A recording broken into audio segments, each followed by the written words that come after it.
If I want to share some words of wisdom, then it can be said that if you want to take a single step, then plan at least a yard. It reminds me of the definition of management, which says planning is all about the effective utilization of available resources. Hello guys, मैं राजन। आज हम बात करेंगे resource planning के बारे में। दोस्तों, resource planning becomes even more important for a startup because the startup deals with limited resources. किसी भी स्टार्टअप के रिसोर्सेस लिमिटेड होते हैं और एक बार रिसोर्स लॉस में आते हैं तो दोबारा उनकी रिकवरी नहीं हो सकती। इसलिए किसी भी स्टार्टअप को बहुत ही केयरफुली अपनी रिसोर्स प्लानिंग करनी पड़ती है ताकि उसका हर रिसोर्स कोई ना कोई रिजल्टेंट आउटपुट दे। तो चलिए अब देखते हैं रिसोर्स प्लानिंग के डेफिनेशन को।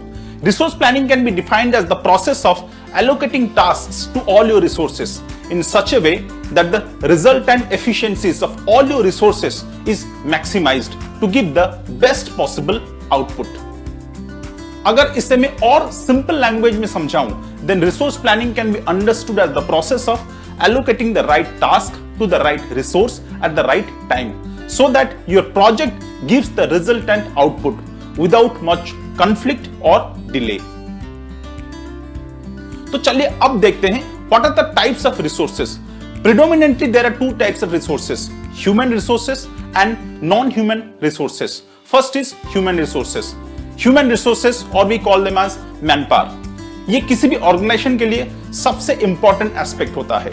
ये किसी भी ऑर्गेनाइजेशन का सबसे पावरफुल एसेट होता है। अगर आपके पास सही मैनपावर नहीं है तो आप कितना भी रिसोर्स यूज कर लीजिए, आपका आउटपुट सही नहीं निकलेगा, क्योंकि आपके पूरे प्लानिंग को अगर कोई ठीक से एग्जीक्यूट कर उसे रियलिटी में शेप देता है तो वो आपका मैनपावर है। इसलिए human resources are the most important element of any business and running a business is all about how effective and how proper is your human resource planning. Then next is non human resources. दोस्तों, non human resource के list में हर उस चीज को include की जा सकती है जो ह्यूमन रिसोर्स को सपोर्ट करती है, जैसे कि technology, raw material, work space etcetera. Every such thing which are there to support your human resource to give the best possible output can be treated as non human resource. तो दोस्तों, resource planning के types के बाद अब बात करते हैं resource planning के लिमिटेशंस के बारे में। रिसोर्स प्लानिंग का पहला लिमिटेशन है बजट। दोस्तों, हर प्रोजेक्ट का एक एलोकेटेड बजट होता है। आप कभी भी अपने बजट को एक्सीड नहीं कर सकते। अगर आपका बिजनेस प्लान या फिर आपका रिसोर्स प्लान आपके बजट को एक्सीड करता है, your resources will get exhausted. इसलिए आपको हमेशा एक ऐसा रिसोर्स प्लान बनाना है जो लिमिटेड बजट के अंदर एग्जीक्यूट हो सके और आपको आपका मनचाहा रिजल्ट दे सके।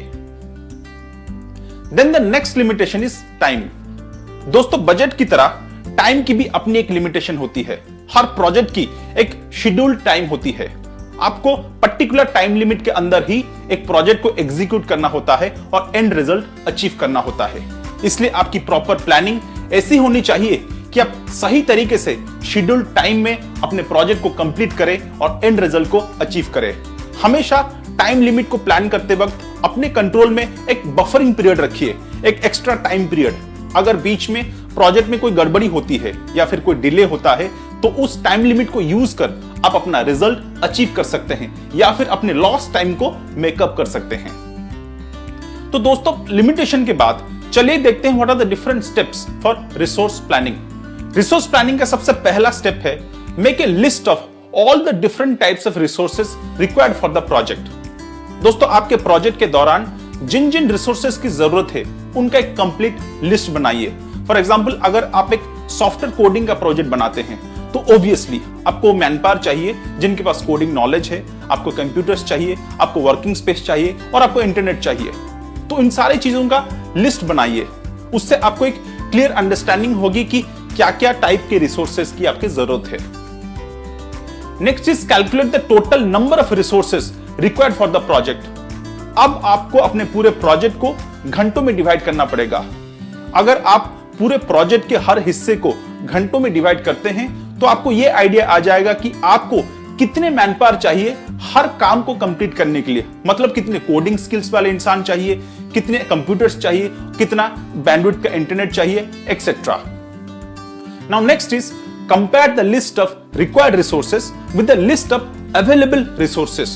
दोस्तों क्या क्या रिसोर्सेस की आपकी रिक्वायरमेंट है और क्या क्या रिसोर्सेस आपके पास है, इन दोनों के बीच अब आपको कंपैरिजन करना पड़ेगा, ताकि अगर जरूरत पड़े तो एडिशनल रिसोर्स आप एक्वायर कर सकते हैं, या फिर अगर आपके पास सरप्लस रिसोर्स है तो आप किसी रिसोर्स को रिप्लेस भी कर सकते हैं।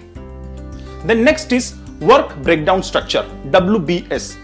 अब आपको अपने पूरे प्रोजेक्ट को छोटे हिस्सों में डिवाइड करना पड़ेगा, जिसे हम कहते हैं वर्क ब्रेकडाउन स्ट्रक्चर।